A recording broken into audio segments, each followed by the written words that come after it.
monkey, monkey, elephant. পাকিস্তানের করাচি শহর থেকে বাংলাদেশে ১২ দিনের সফরে এসেছেন মোহাম্মদ সালমান। সাথে এসেছেন স্ত্রীসহ পরিবারের ১৫ জন সদস্য। বাংলাদেশকে ঘুরে দেখার প্রবল ইচ্ছা তাদের। আজ শনিবার সকালে ঢাকা থেকে রওনা দিয়ে কুমিল্লা পদুয়ার বাজার বিশ্ব রোডে জায়তুন রেস্তোরাঁয় সকাল ৮:৩০টায় নাস্তা করার জন্য থামেন। ৯টায় নাস্তা শেষে ২ গাড়িতে করে রওনা দেন কক্সবাজারের উদ্দেশ্যে। পাকিস্তানি মোহাম্মদ সালমান ওঠেন এক গাড়িতে এবং তার স্ত্রীসহ নারী সদস্যরা ওঠেন অন্য গাড়িতে। গাড়ি নিয়ে রওনা দেন কক্সবাজারে। সকাল ৯:৩০টায় জায়তুন রেস্তোরাঁর স্বত্বাধিকারী লুৎফুর রহমান রিপন জানতে পারেন একটি ছোট্ট শিশু তার রেস্তোরাঁয় কান্নাকাটি করছে। তাৎক্ষণিক তিনি ছুটে যান রেস্তোরাঁয়, গিয়ে ৩ বছরের শিশু নাফিসার সাথে কথা বলার চেষ্টা করেন, কিন্তু বাচ্চাটি কথা না বলে কান্নাকাটি করছিল। তখনই বিষয়টি জানানো হয় সদর দক্ষিণ থানার এবং সমাজসেবা কার্যালয়।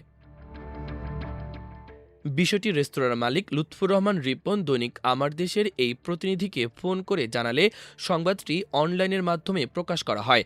অনলাইনে প্রকাশের ২ ঘন্টার মধ্যেই খোঁজ পাওয়া যায় শিশু নাফিসার পরিবারের।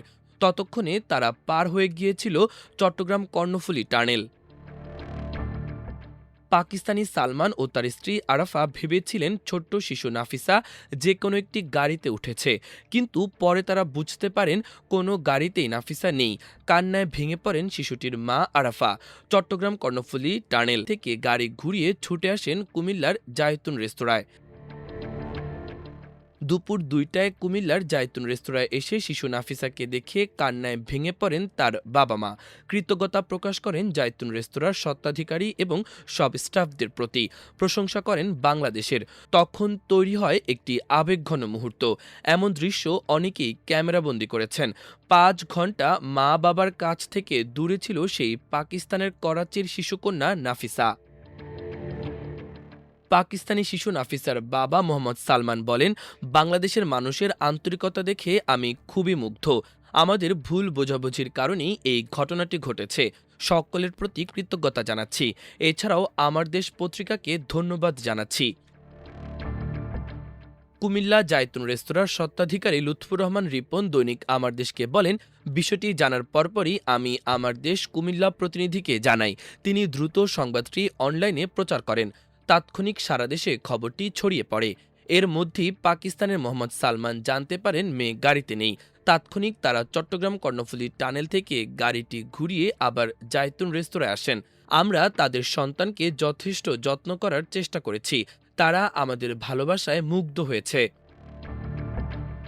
চট্টগ্রাম কর্ণফুলী টানেল থেকে জায়তুন রেস্তোরাঁয় গাড়ি থেকে নেমে নাফিসার মা আরাফা পাগলের মতো ছুটে আসে শিশুটির কাছে। এই ঘটনায় প্রত্যক্ষদর্শী রেজল করিম রাজু বলেন, মায়ের কোলে শিশুটিকে দেখে সবার চোখে পানি চলে এসেছিল। আমরাও কান্না ধরে রাখতে পারিনি। মনে হলো বলিউড সিনেমা বজরঙ্গি ভাইজান মুভিটি সরাসরি দেখছি। কুমিল্লা থেকে পাকিস্তানের করাচির দূরত্ব প্রায় ৩৫০০ কিলোমিটার। ৩৫০০ কিলোমিটার দূরে এসে হারিয়ে যাওয়া নাফিসাকে ফিরিয়ে দিয়ে প্রশংসায় ভাসছেন বাংলাদেশের রেস্তোরাঁ ব্যবসায়ী লুৎফুর রহমান রিপন।